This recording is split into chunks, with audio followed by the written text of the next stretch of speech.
Hey y'all, it's Crystal. Thanks for coming by today. So today I'm just going to do a little chat about finishing the Read What You Own challenge. And I did $100. I did $100, yeah. So let's see. So I started this challenge in November of 2023. No, yes. What is time? I don't know. 2023. And I finished December 31st of 2024. Yeah. And so it definitely took me a little bit over a year. But I feel, so I'll just do some kind of final thoughts basically about Read What You Own challenge. Okay. So I definitely had a really good experience this time with the challenge, and because I did it the year before, I think I tapped out like 70 something books of trying to get to 100 before I kind of caved, and but even that was pretty good, I would say. But I was like, I'm going to go for the full 100, and I did, and I took my time with it. I mean, definitely, it took me over a year, and I really did not buy any books at all during that time. I think I picked up one or two for like book club stuff, which was one of my, sort of outs if I need, not out, but stipulations, of the challenge. But I bought no like book for funsies, you know what I'm saying? And I honestly, I just have not really felt like buying a lot of books. I really haven't.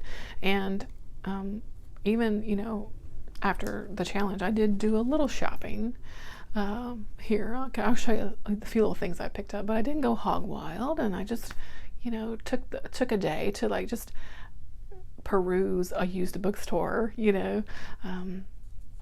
to actually just do some shopping, which was fun. It's always nice to just, especially a used bookstore, because you never know what you're gonna find, that kind of thing.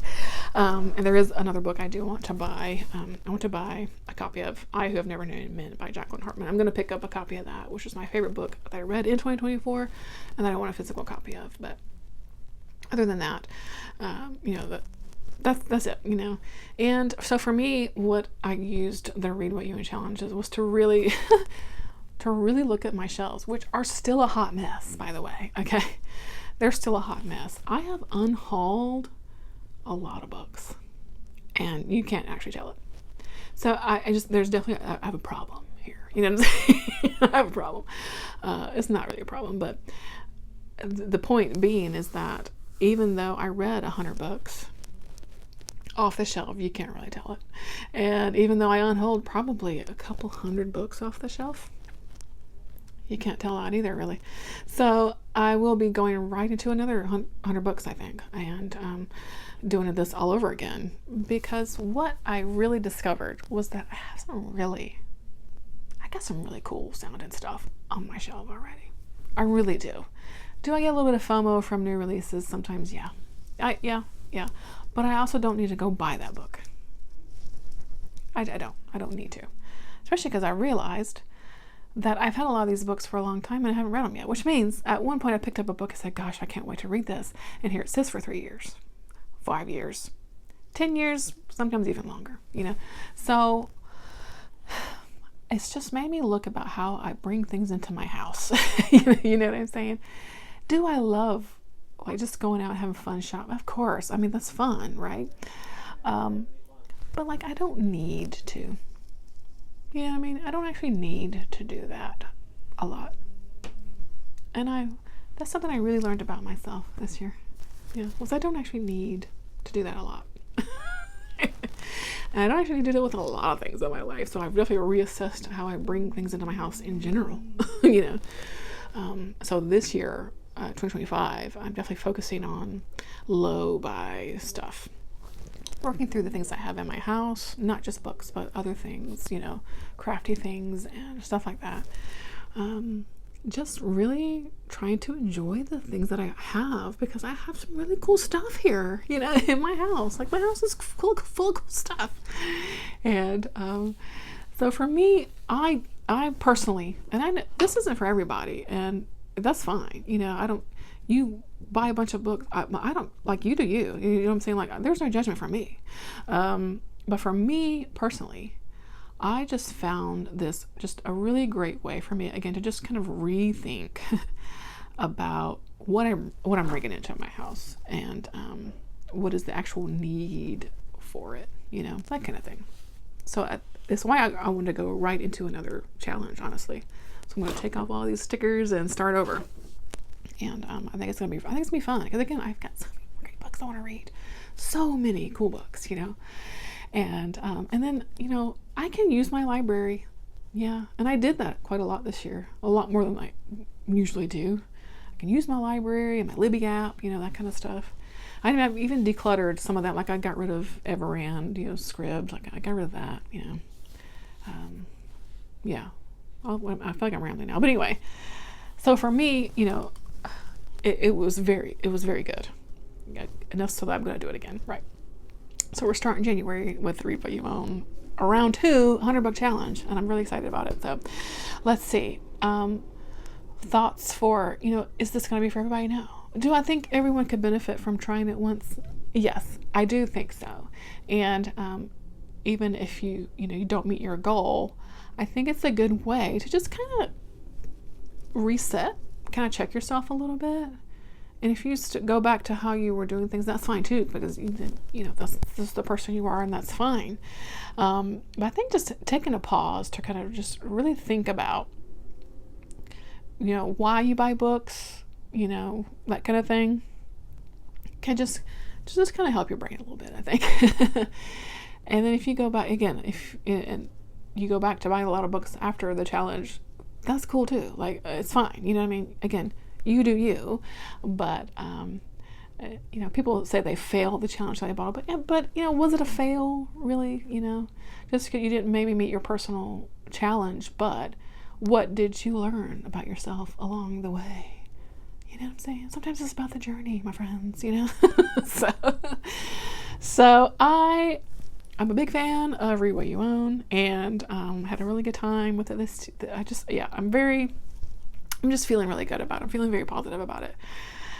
So, what else should I say? I don't know. I just think even if you think it's a bunch of crap, just give it a go one time maybe and see how you do.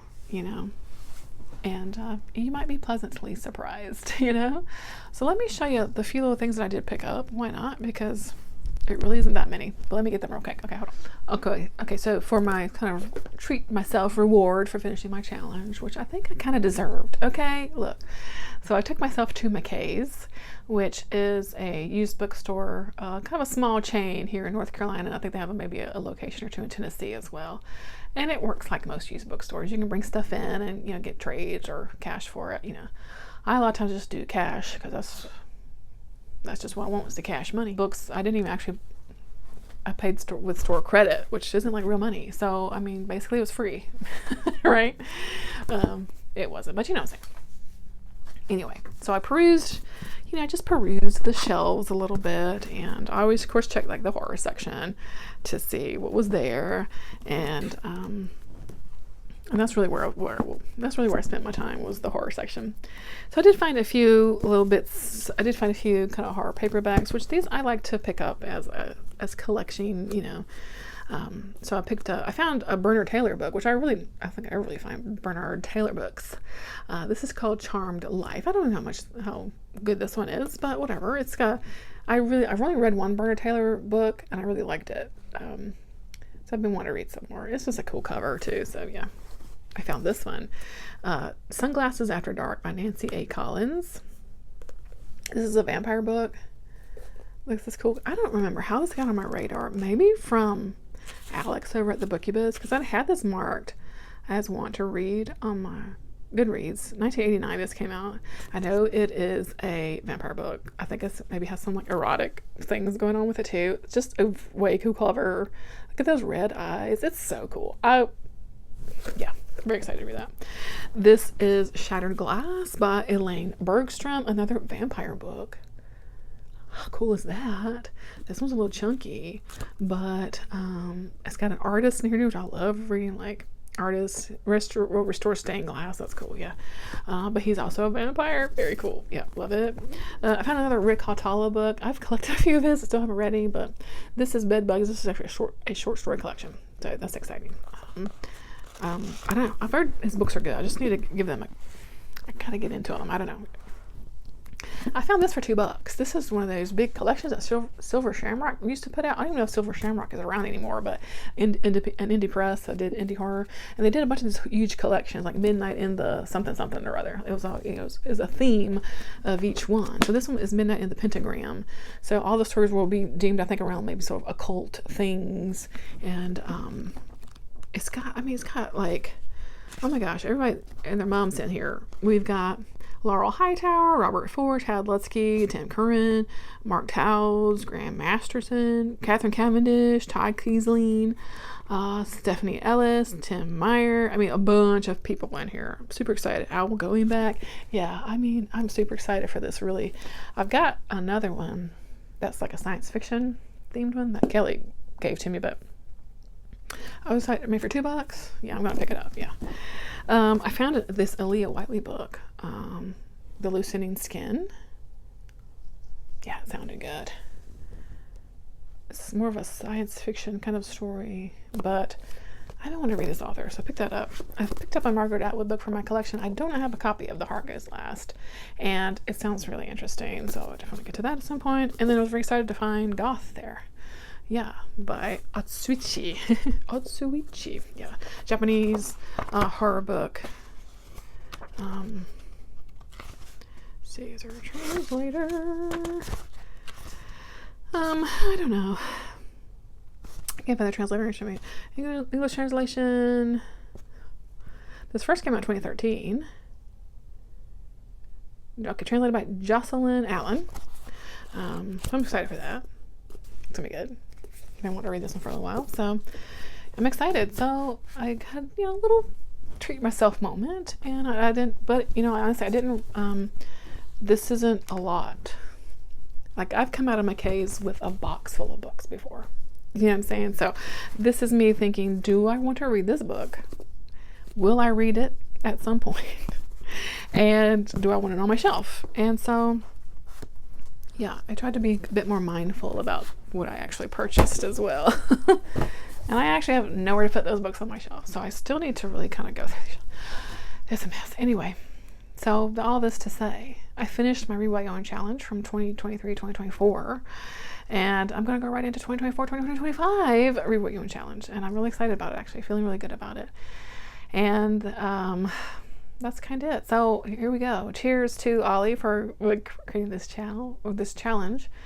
Of course, over from Criminale, and I will look forward to getting into this year with my other cohorts of the challenge, MJ at Reading This Life and Greg from Another Bibliophile Reads. They've been doing really well with their challenge as well. So, alrighty, that's it. Let me know. Have you tried the Read What You Own challenge? Are you just like, this is not for me?